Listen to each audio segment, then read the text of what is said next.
Because I know this is not where you want to start the seasons, but what you can take from this game to try to get a win in the next one.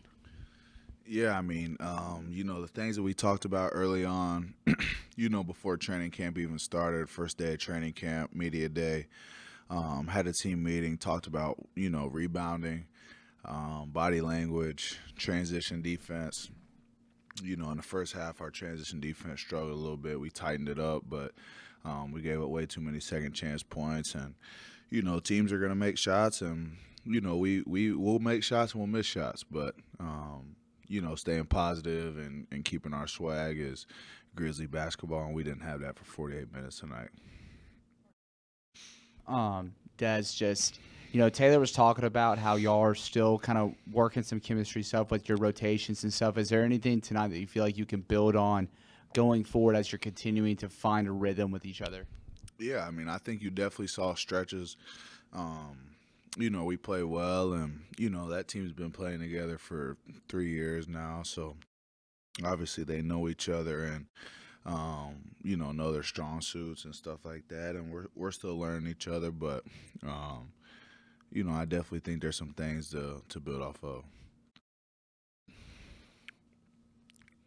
I guess you're a leader on this team. What's the message after a game like this where,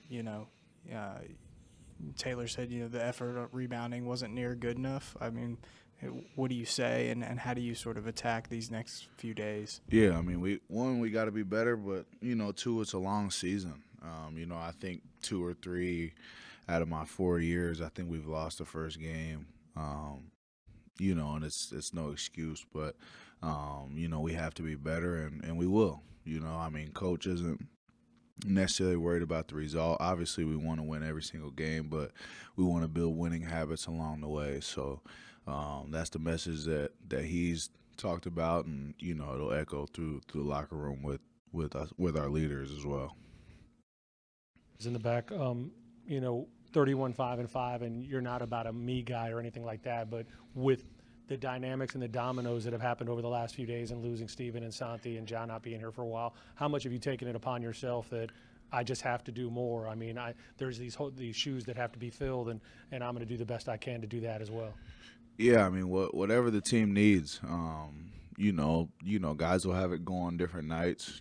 Some nights it'll be JJ, some nights it'll be Marcus, some nights it'll be D-Rod, some nights it might be X, Zaire. You can go down the list, but whatever the team needs, I'm trying to win, and I want to be known as a winning player more than a scorer or a facilitator. I just want to be a winner. Des, I know it's a long way off now. It was the beginning of the game, but what was it like being introduced by Tony Allen and Zach Randolph? Some legends, man. 50 obviously hanging up in the rafters.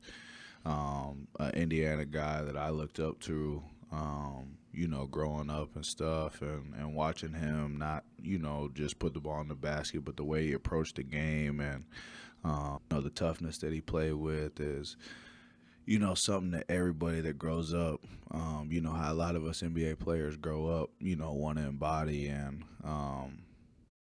for them to stick around and be here in Memphis shows, how much love they got for the city and how much love that, Memphis has for them as well. And, we definitely appreciate them. And then I'm curious what you thought of the ovation for Derek when he first checked in. Well deserved. I mean, he's a Memphis legend. Probably best player to ever play there, and to come back here and lead us and contribute to winning here, it's almost like a picture perfect story. Taylor talked about how you're basically just forced to play small lineups given the guys available right now. What did you make of how those went today, those smaller lineups, and is there anything you guys can do for to raise the efficiency of them? Yeah, I mean, it's our first time playing together, with that lineup and those lineups, some of those lineups that were out there on the court. So, chemistry is everything, and building that takes time, and, have a day of practice tomorrow and then right into a back-to-back 2 games, to hopefully catch a groove with one another. But, we got trust in all these guys.